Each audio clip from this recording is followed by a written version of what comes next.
We live in a time of seclusion during this global health crisis, but also of opportunities for reflection. An abundance of interpersonal interactions and knowledge is being generated, transmitted, and shared through virtual meetings, seminars, live streams, workshops, and so on, which have been particularly prolific in Latin America. It is important to take advantage of this moment of withdrawal from society so that, based on reflections and empathy, there is greater recognition of the rights of others and respect for differences.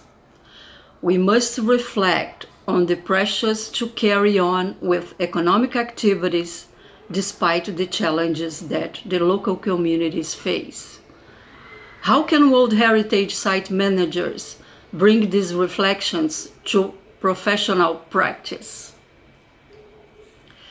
The relationship between cultural, natural, and intangible heritage in Brazil is visible in several World Heritage Sites. From them, we can reflect on the challenges of sustainable development, which requires the use of community participation and the conservation of local culture, as well as an inclusive approach to difference for the preservation of common well-being and the balance between humans and nature. This is evident in the case of Paraty and Ilha Grande Culture and Biodiversity, inscribed on World Heritage List in 2019 as a mixed site. The site demonstrates the Brazilian cultural and natural diversity, where traditional communities live in large natural reserves with the constant challenge to maintain environmental balance. In the case of the city of Rio de Janeiro, two World Heritage Sites reflect social and environmental challenges of sustainable development. Rio de Janeiro Carioca landscapes between the mountain and the sea, and the Valongo Wharf archaeological site. Rio de Janeiro Carioca landscapes is a cultural landscape which includes public natural areas transformed by people for their own benefit. Despite the pressures of urbanization, the impacts of urban development on the site's buffer zone and the reduction of the local community's participation in the site management, the cultural landscape brings many benefits to the city, especially in the context of the COVID-19 pandemic. Now, sections of the site are used as escape spaces where the local communities can enjoy an outdoor life while adopting appropriate sanitary measures. The inscription of the Valongo Wharf archaeological site on the World Heritage List in 2017 brought new reflections and challenges, especially concern the conservation and interpretation of a site that bears witness to the transatlantic trade of enslaved Africans.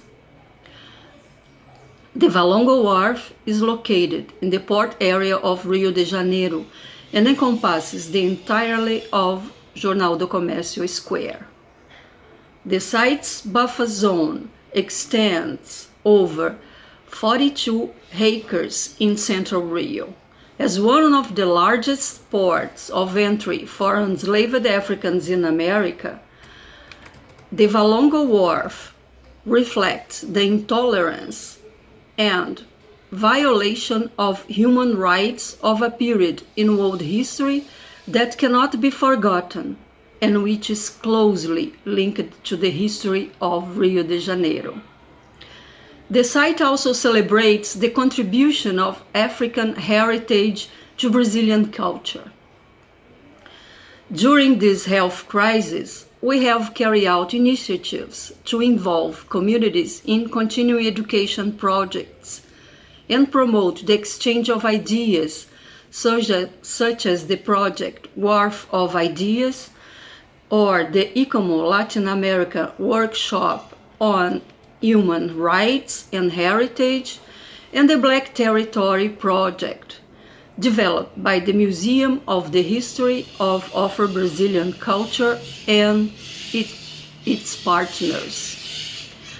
Almost 2 centuries after the abolition of slavery in Brazil, we still see practices in our society that hark back to the times of slavery. World Heritage sites such as the Valongo Wharf archaeological site are important reminders that lead us to reflect on the kind of society in which we want to live and what social inclusion and sustainability really means in terms of the local communities. Thank you.